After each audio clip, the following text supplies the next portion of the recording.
Some years ago, a young biologist with the Newfoundland Wildlife Service set out to determine how hydro-development projects would affect the caribou herds that roam our great interior wilderness.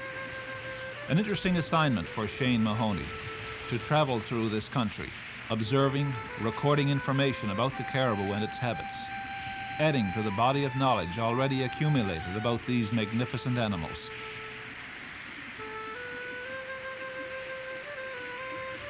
He studied their movements, their migration patterns, and the way they responded to the intrusion of men and machines.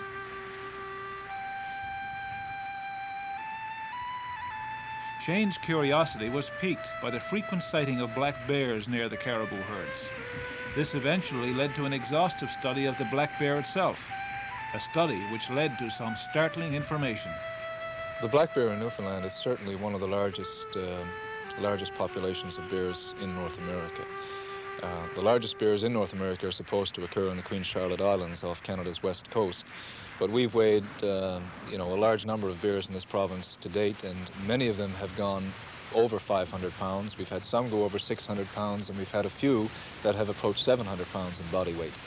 And that is enormous by black bear standards. Most interior grizzly bears don't reach weights of 700 pounds. They would be enormous male grizzly bears if they did.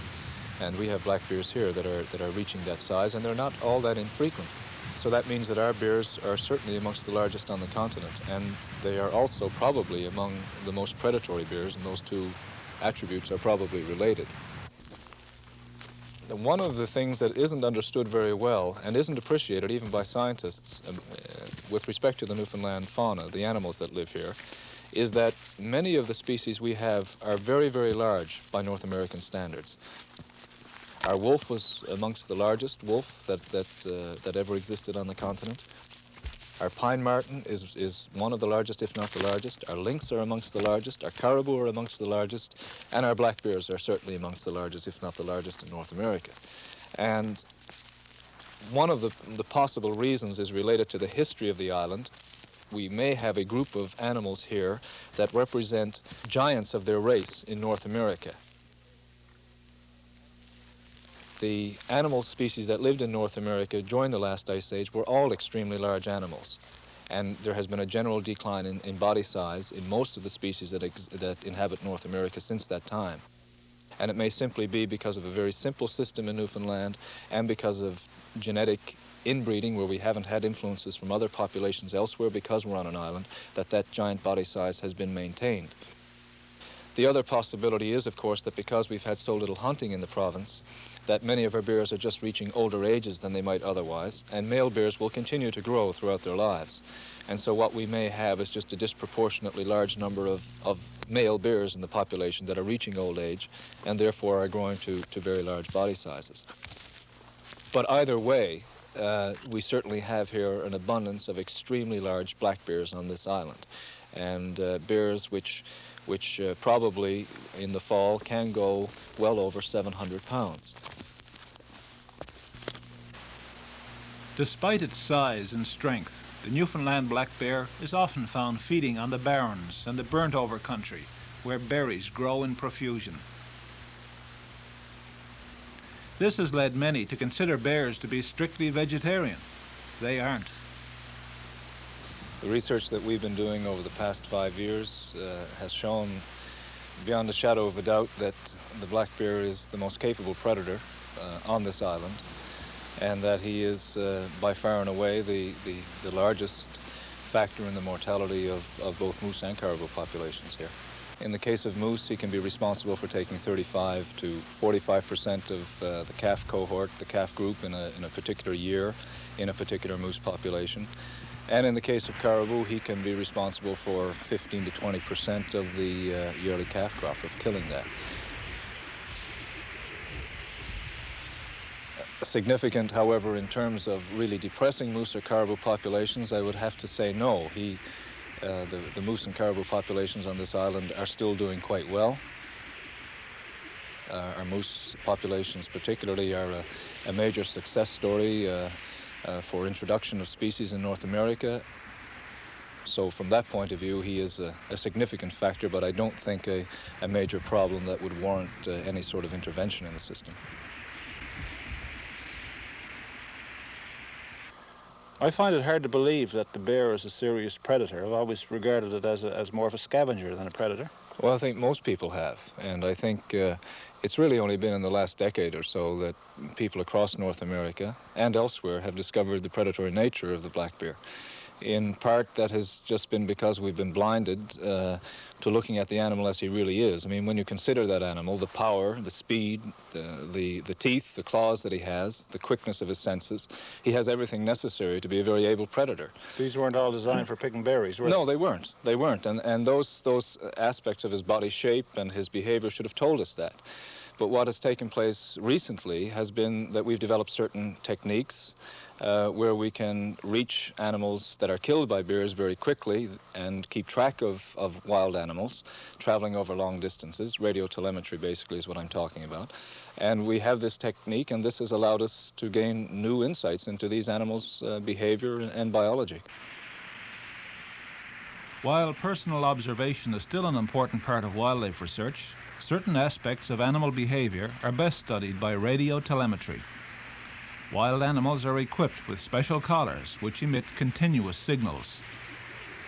This signal can then be picked up by a receiver and the animal's movements traced and recorded.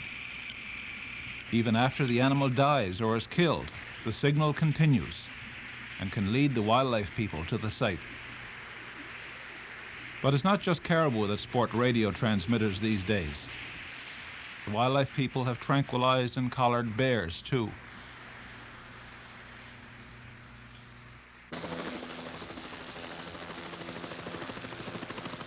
Now this is a far more sensible perch, especially when the effect of that tranquilizer wears off. No matter where the bear travels, the radio transmitter embedded in the collar sends out a steady and continuous signal. Through radio telemetry, it's now possible to keep track of each animal and its movements for up to 2 years. This has been of immense help in gathering information about our wildlife in general and about the predaceous nature of the black bear in particular. However, it's not scientific deduction alone that has established the bear as a significant predator on moose and caribou. There have been many personal observations too. Well, we certainly have observed a great many chases. We have arrived on the scene when bears have been on the top of very large moose and caribou and with caribou calves that have obviously just been killed. We have several eyewitness direct accounts where people have actually observed bears stalking, chasing, and then killing young moose and caribou, and even adult moose and caribou, which is even more surprising when you think that a bear is capable of killing an 800 or 900 pound adult moose. But he is. Now, is this the Newfoundland bear we're talking about, or would you suspect this is the same all across North America? Well, we know that it's the same across North America. The evidence is accumulating every single day, more and more of it. We know that it's happened in Alaska, we know it's taking place in Saskatchewan, in Quebec, in Ontario, and it's been reported here. So the black bear is doing this right across the continent. And there are certain things that he does with his prey which tells you that he has been doing this for a long, long time. When a bear kills anything from the size of a young caribou calf to something the size of a bull moose, he skins the animal in a very specific way. There's a single hole made behind the rib cage of the animal, and then the animal is eviscerated and the whole animal turned inside out. And the skinning technique resembles that which a man might do, and that is something that has obviously taken a very long time to develop and is not something that is the trademark of a scavenger which just happened upon a sick animal or two and has handled a few animals in its lifetime. This is something that's part of the black bear's repertoire as a species, and it's something that he's extremely adept at, and it's one of the strongest pieces of evidence to point to his being a predator for a long, long time on this continent. But still, the black bear, a serious predator on healthy animals this size in the prime of life? A bit hard to believe, for bull moose and stag caribou are incredibly powerful animals, with antlers hard as flint, pointed and polished for battle, and with huge, sharply edged feet. Surely such a beast is more than a match for a bear. Or is it? Shane showed some pretty convincing evidence to the contrary. And this is very, very typical of the way a bear handles its prey. The animal is killed and the body is not just dismembered, but a single large hole is normally made behind the foreshoulder like this, and then the innards are eaten first, and then the entire carcass, the entire muscle and bone tissue of the animal is hauled out through this hole, and the bear then consumes it. And you can see also by just looking at this animal, the antler formation, the size of the pelt, that this was a large stag. His teeth tell us that he was not a terribly old animal. The fact that he has forage still on his tongue, as you can see here, indicates clearly that he was feeding or ruminating at the time. He was killed on an open bog, which may suggest that he was chased, or that he may even have been resting and ruminating at the time that the kill was made. But the most important point is that this is not a diseased animal. It is not an animal that's decrepit in any way. It's a perfectly healthy stag that probably went somewhere around 400 pounds or thereabout. And it's the kind of prey that black bears in Newfoundland are able to take, and are taking far more frequently than we realized previously. The black bear, a predator, no doubt. But what about the rest of its life history? Surely the bear doesn't spend all its time killing and gorging itself on caribou. Far from it. The black bear's life and habits vary with the seasons. The bears will emerge from their dens, dependent to an extent upon weather and snow conditions, but they'll generally emerge from the dens sometime around the early part of April. The animals are not very mobile at that time. They'll spend their time searching for food, but there isn't a lot available to them, of course, in Newfoundland at that time of year. And they move then in the springtime onto any area where you start green up, where you have grasses and sedges becoming available to them. That's where the bears will be, because they spend most of their time feeding on vegetation. Despite the fact that they kill these animals, they do spend most of their time feeding on plants. So they'll take advantage in the spring of the new green plants, which are high in protein.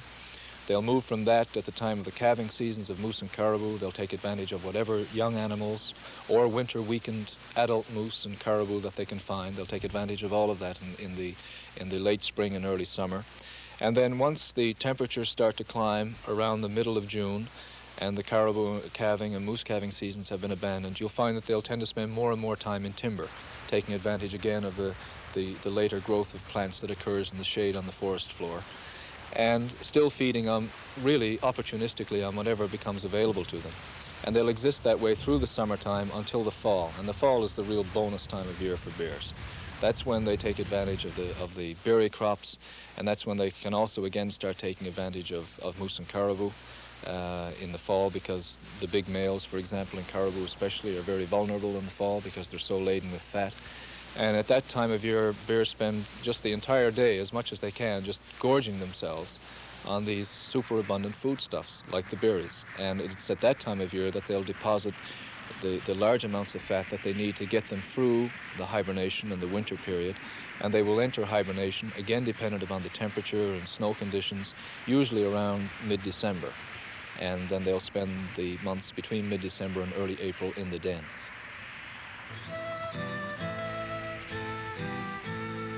Winter is now in the air.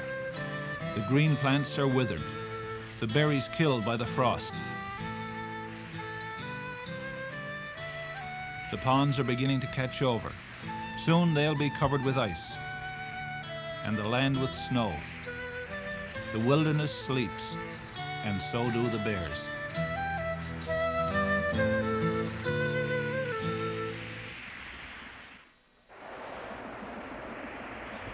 Midwinter. The land is locked in ice and snow. Wolf Lake lies deep in the interior wilderness. The wildlife people have a cabin here. They use it as a base for caribou and bear studies.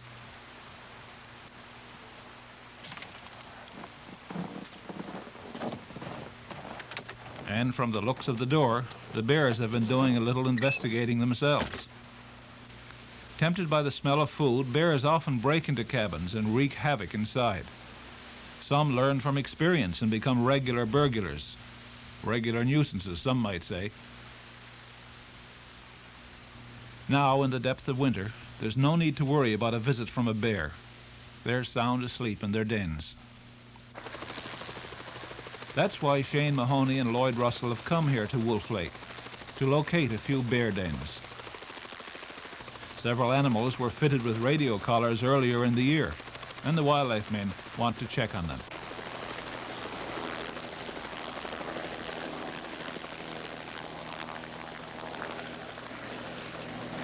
Helicopters are absolutely essential for such work. Though there are several thousand bears in Newfoundland, they're spread so thinly over the countryside you'd never find them on foot. Whipping along in a helicopter, you can cover a lot of territory. And though the bears are asleep deep beneath the snow and ice, the signals from the tiny transmitters buried in their collars continue to beep. Eventually, the sound will be picked up by the receiver. A lone caribou or two is all they can see, but that's not what they came for. Somewhere down there, beneath the snow, a bear is sleeping.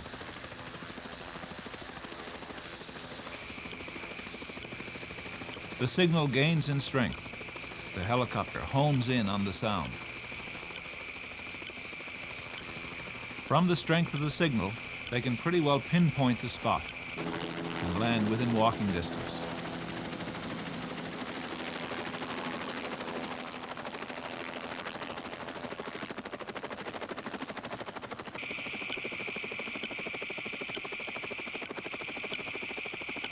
Looking like an Arctic Moses, Shane approaches the droke of woods, where the beep indicates the bear is sleeping.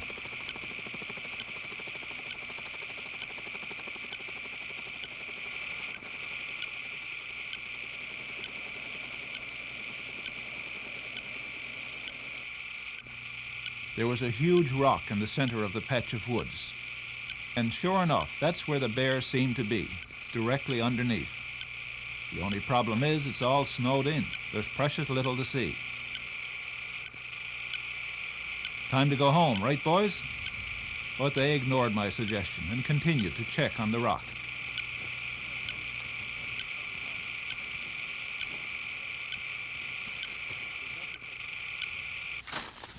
I thought Lloyd had taken leave of his senses when he began to shovel away the snow and poke around for the den entrance.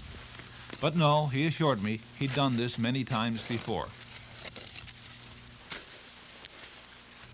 Resisting the temptation to bolt and run, we filmed as Shane and Lloyd worked closer and closer to the bear. Hopefully he would be sound asleep, deep in hibernation. We crossed our fingers. He was rolling from the angle there. You probably might be. Now look closely. Something is about to happen. Shane and Lloyd had cleared away the entrance to the den. Suddenly, a growl, a snapping of teeth. The bear just reached out and took a quick swipe at them with his paw. Probably saw our reaction. Yeah. Excuse the shaky camera, please, and the quivering voice. I'm sure you understand. This one turned out to be pretty active, didn't it? Yeah, there's no doubt about that. They run between all the extremes. We've had some bears that have been so deeply asleep that we were able to actually pet them when we went to their dens without them awakening. And then we've had other animals like this one, which obviously was very much awake. And the interesting thing about them is, of course, that even if they are deep in sleep, that they very quickly revive. They're not true hibernators in that sense. Their systems respond very quickly. And so you could have an animal that even in that was in deep sleep, if you aroused it, it would be able to react like that in just a couple of moments. So there's no question about this fellow. I don't know if you saw it or not, but we certainly saw his paw come across the opening of the den and tell us to get out of there. They use a lot of this brush, eh? They do. They make a bed in the den, and then they gather this up and sort of drag it in and sort of seal their entrance, I guess, to make it nice and cozy in there. Yeah. So what do you suspect? He's in there wide awake now, listening to us? And Oh, he certainly is. There's no question about that, because you can, if you look in, you can see him move his head and sort of look up. think we try it again? Well, I don't think so. You can try it. Well, I gracefully declined, and Lloyd and Shane began filling in the hole, sealing the bear in his den once more. They'd gathered a bit more information about bears and their habits, the terrain, the materials used in the den, his behavior. They'd added to the growing body of knowledge about the Newfoundland bear and its habits. and the land and sea crew had added a few more gray hairs. Somewhat relieved that this part of the shoot was over, we all trudged back to the helicopter. And so, through the seasons, Shane Mahoney and his men follow the black bear, winter, spring, summer, and fall. It's proven to be exciting work, for this unpredictable animal is perhaps the most fascinating of all our wildlife species. In recent years, more and more people have developed an interest in hunting the black bear. Shane thinks this is fine, as it essentially guarantees the species will be managed properly and receive the attention it deserves. You've worked on the bear now for several years. I guess you've developed an attachment to it as an animal. Well, I have, I suppose. The black bear is unquestionably, well, to me at least, and to others, some other people, he is the most remarkable animal we have. He is the most difficult to hunt. He is the largest predator that we have in the province. He is the only animal here that is capable of taking down such majestic wild animals as bull moose and adult caribou.